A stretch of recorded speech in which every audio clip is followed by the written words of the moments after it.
In today's video, we have lots of news to talk about, including the latest offseason trade talk. Today, we're focusing on teams like the Ottawa Senators. Is their captain actually being shopped? We'll talk the latest on the Tkachuk rumors floating around the internet today. Plus, we have the latest on the Tampa Bay Lightning, the LA Kings, as well as the New York Islanders. We have a fine for Jacob Trouba for Game 3 against the Florida Panthers in the Eastern Conference Final. We also have some other news regarding the Columbus Blue Jackets and Don Waddell. The Jets have officially announced their head coach, and the Seattle Kraken are set to do so tomorrow. All that and more coming up next.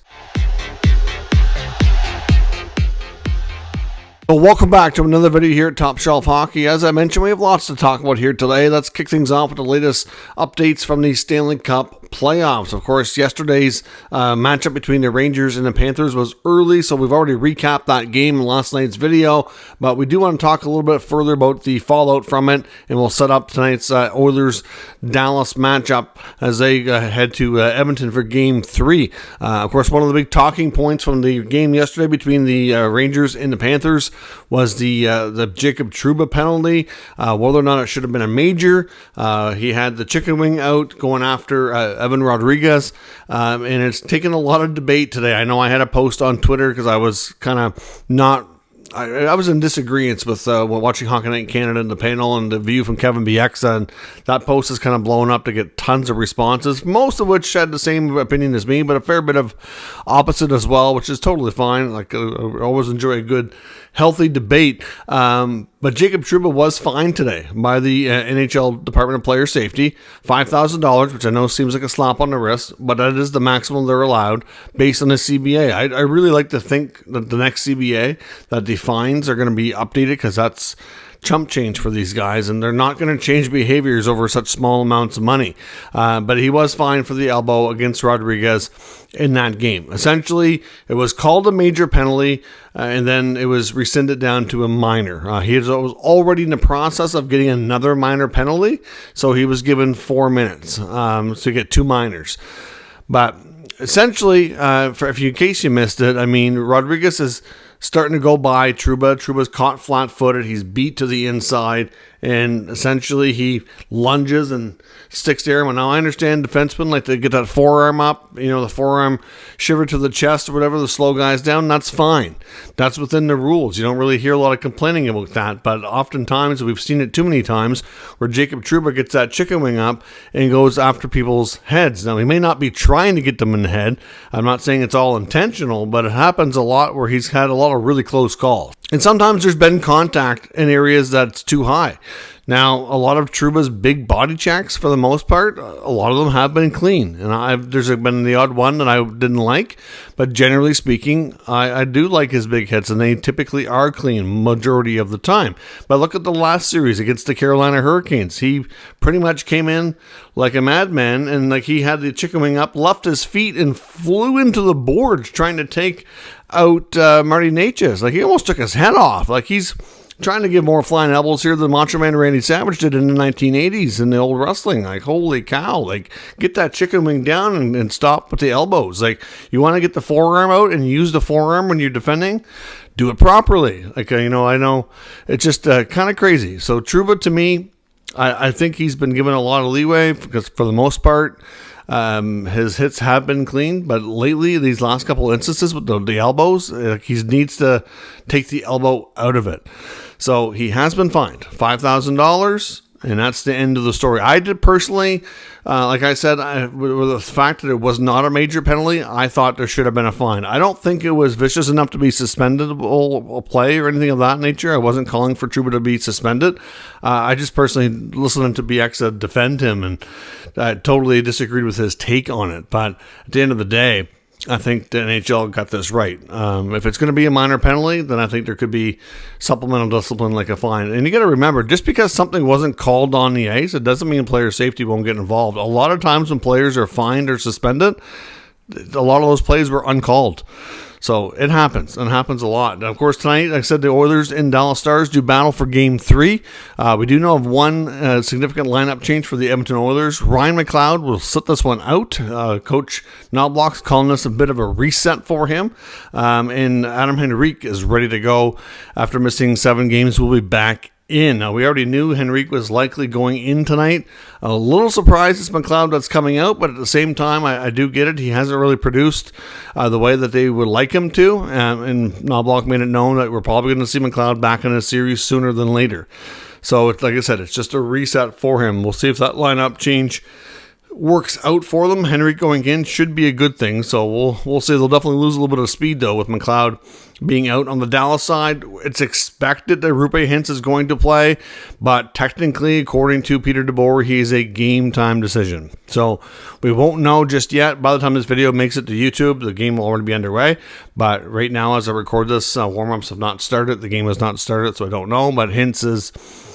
Many expect him to go, but it's not confirmed just yet, so that could change. Now, on to some other news around the NHL. As we mentioned, it's expected that Don Waddell is going to be introduced this week as the Columbus Blue Jackets' new head of hockey operations. It's expected that John Davidson is either going to either announce that he's stepping down, or he's going to be slowly kind of, scaling things back and heading in that direction, or maybe he'll stay on as a senior advisor. But either way, Waddell will have the title of being the head of hockey operations. You don't know 100% what his title is going to be. They may opt to call him director of hockey ops, or it could be president and general manager.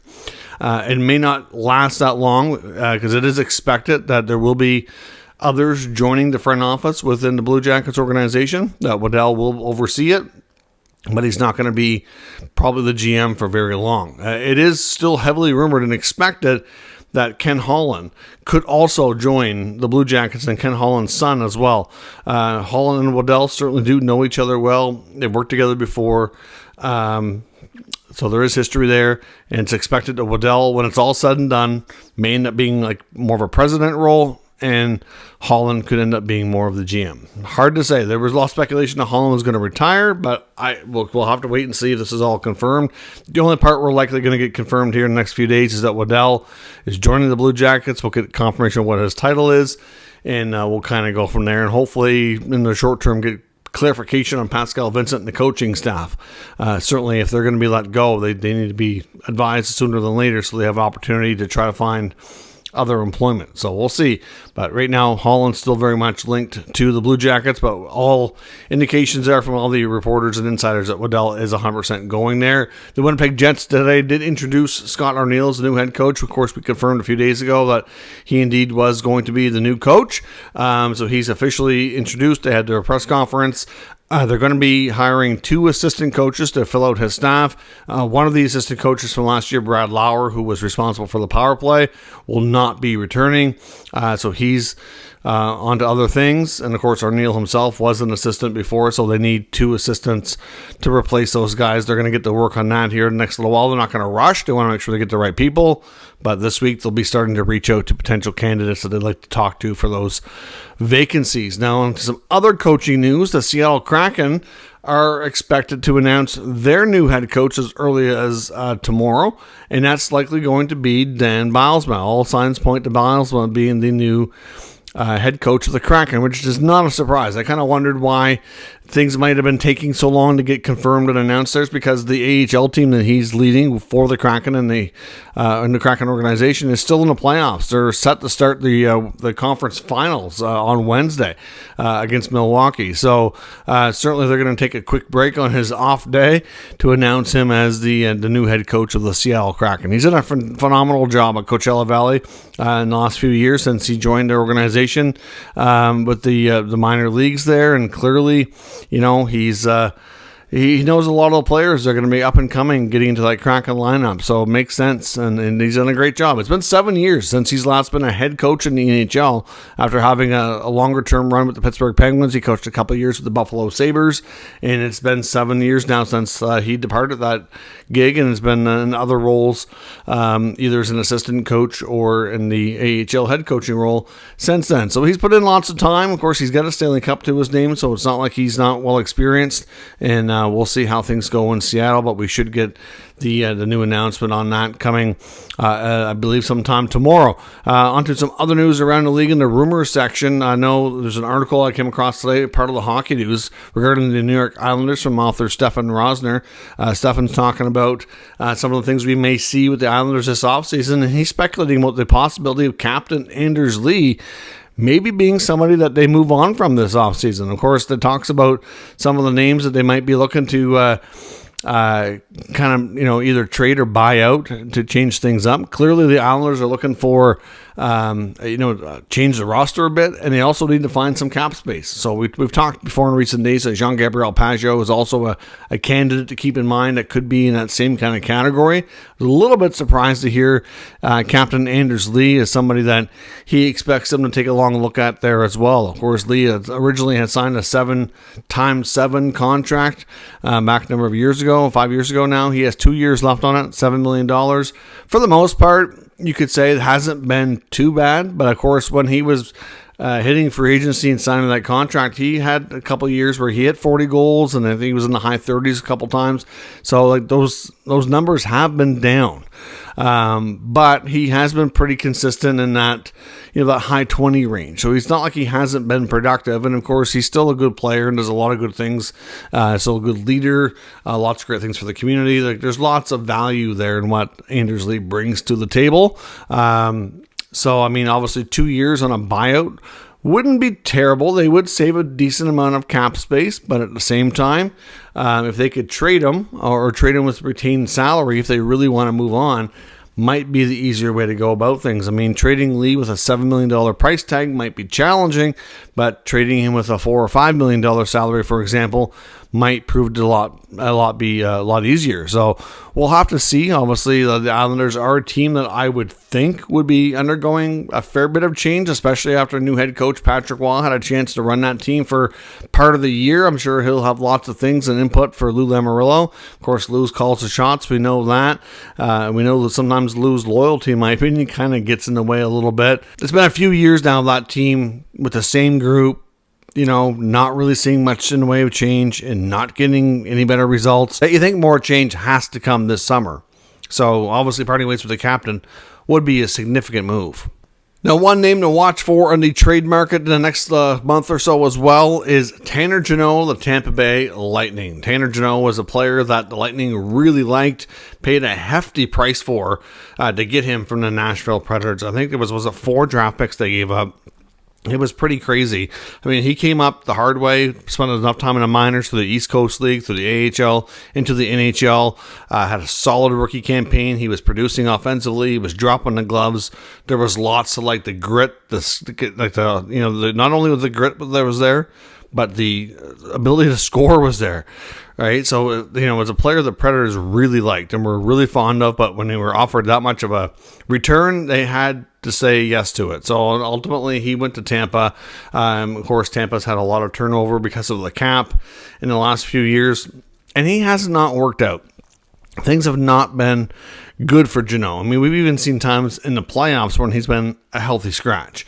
So clearly, they're in a tight cap situation. We know they'd like to retain captain Steven Stamkos. Steven Stamkos is one of the biggest names on the market that has a question mark over where he'll play next year.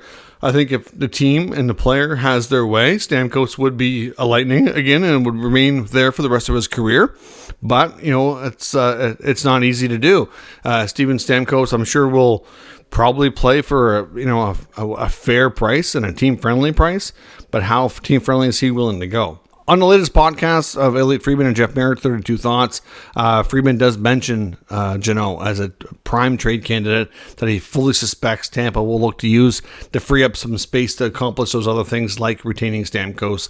It's only over $2 million, but every little bit helps.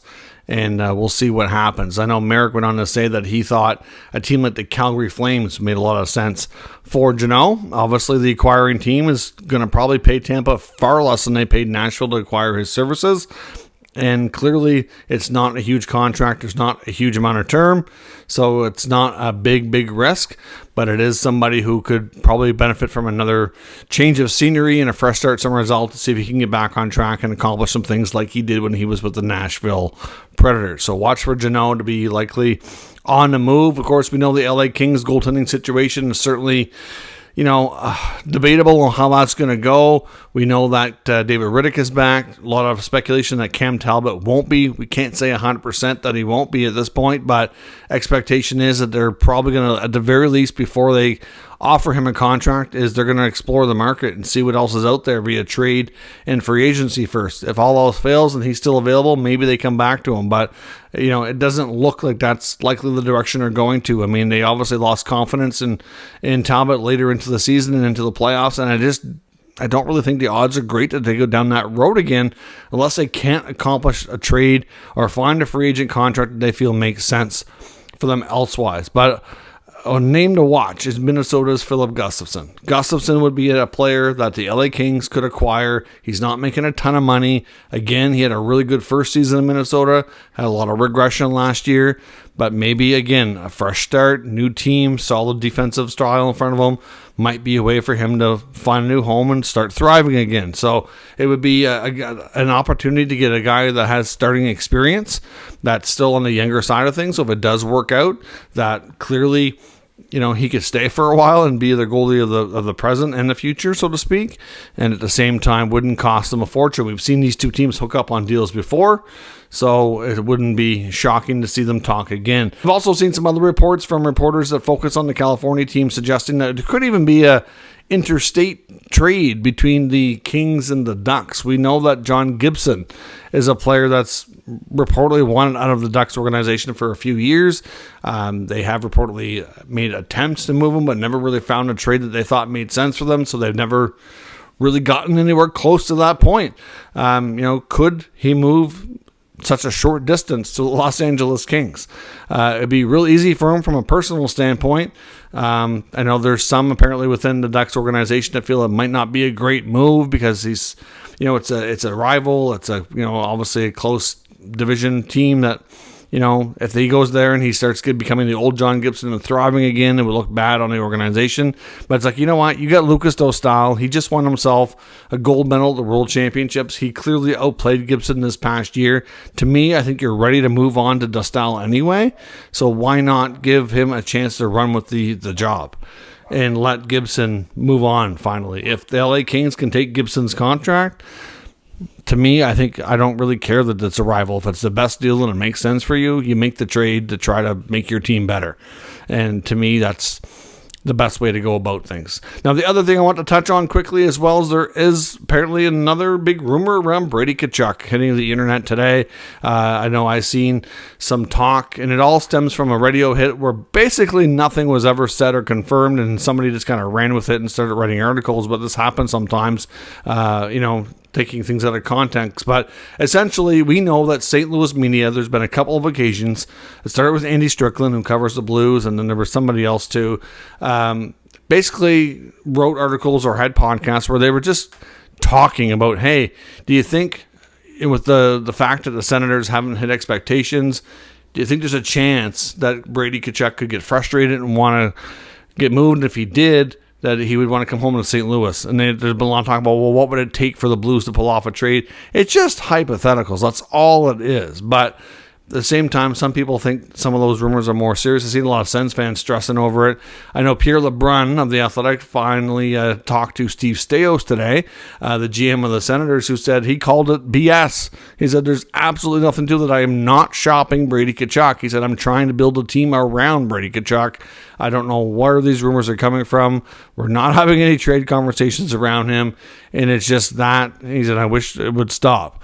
Now, Jeremy Rutherford, where the most recent information came from, he also works for The Athletic, writing for the Blues beat, and essentially it was a radio hit. He was asked about the possibility, and his words were that he had no concrete evidence that the Blues and Senators have ever talked about this or that there was anything in the works at all. But he did, the other caveat he threw in there, and I'm paraphrasing, this isn't exactly word for word what he said, but essentially that Brady and Sens management have an understanding then, for the short term, everything's good. But if the losing continues and they don't make progress, there's question marks. And you know what? You could probably look to any NHL team that's been rebuilding and looking and saying, okay, after losing enough, it gets frustrating. And look at the Sabres they've gone through. The Sabres feel like they've been rebuilding forever. Like they had Jack Eichel, Sam Reinhart, all these guys, they all wanted out because they were supposed to be the guys that get them out of the rebuild. It didn't happen. Over time, enough losing took place, they wanted to move on. It's natural. So, yeah, at some point, if it drags on too long, could it happen? I suppose. I mean, everybody's human, and nobody wants, these are all hyper-competitive athletes. They don't want to lose forever. Of course not.